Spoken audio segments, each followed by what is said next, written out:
Mortgage rates have just gotten even worse for consumers. The average cost to borrow money for a home is now more than 7%. Yeah, and it hasn't been that high since 2001. Joining us to talk about it this morning is Jeff Ostrowski, an analyst with Bankrate. Jeff, good morning. How you doing?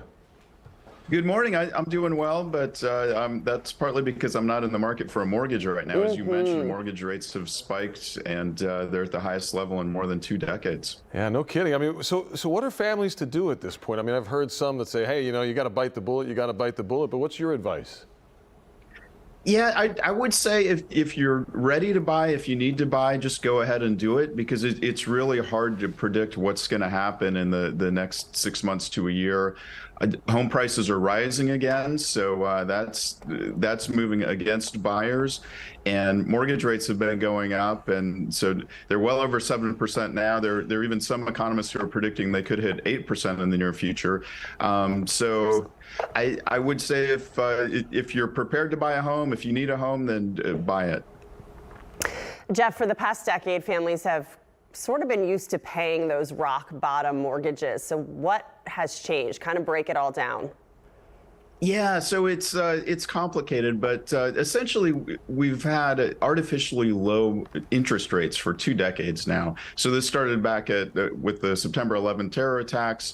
Alan Greenspan was worried about more attacks. He cut rates pretty sharply. That inflated the whole housing bubble of the mid-2000s and led to the crash and the Great Recession. And so then the Fed had no choice but to keep rates low. And so I guess what happened was that the COVID stimulus worked really well, and so that it caused inflation. And now that the economy is doing really well, the Fed has had to raise rates pretty sharply to contain inflation, and that has led through to much higher mortgage rates. So they've more than doubled over the past couple of years. One of the things I like to do, I go to the Bankrate website and look at the historical figures of mortgage rates, maybe just to make myself feel a little better. When I go, look back to when I was a kid, and I assume my parents were paying, whatever, 10%, double-digit percentages. I mean, I know it was a different time. Houses weren't so expensive, but sort of what do you make of that historical view? Yeah, you're right. So in 1981, as our boomer parents remind us, they paid 18% mortgage rates. And so that was the peak. But throughout the 80s, mortgage rates averaged 12%, so much higher than they are now. And even throughout the 90s, it was not uncommon for mortgage rates to be in the 8, 9, 10% range. So it's not unprecedented for mortgage rates to be this high.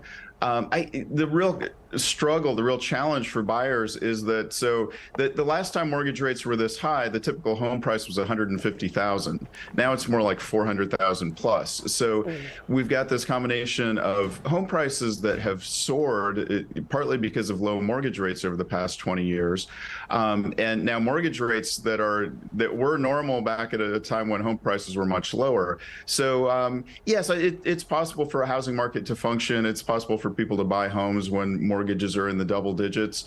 It's just tough now because home prices have gotten so high compared to where they've been anywhere in American history. Yeah. So Jeff, I mean, bottom line, if you're looking to buy a home now, would you recommend doing it now?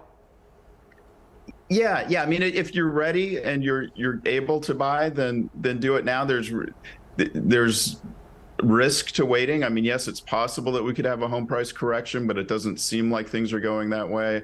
It's possible that mortgage rates could pull back by a point or two, but that also doesn't seem to be the trend at the moment. So yeah, I would say if you're in the market to buy and you've got everything lined up financially, then I would say don't try to predict the future and just do what's best for you now.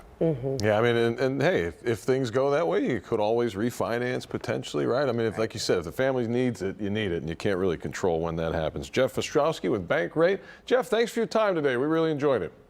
All right, thank you. Have a good one.